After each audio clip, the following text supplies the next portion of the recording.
Esselamu aleyküm ve rahmetullah. Qawmda gonjum zamana tyrsyňyzmy? Ajabat goýupsyň ömrüm geçip barýar.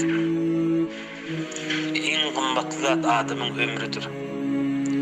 Ömrüňi birak garyp etşiz dertli adamdan göwülini açmak Allah'ın ýanyna gaty boludur. Garyp ýüregde etşiz meridiýa yetim emeýle şor adamlar özlemek. Bir de Allahümme salli ala Muhammed köp okumak şekisine gaýym bol. Ömrüň bereketli geçýändir. Asmanyna gowlaň diline düşýändir. Daş yerden mehabbet etipsiň Allah'dan gaýsyn. Gürleşekdim çetin bolýa doganym. Ýatsy namaza hojak bolupdys. Allah maksat muradyňy ýetirsin.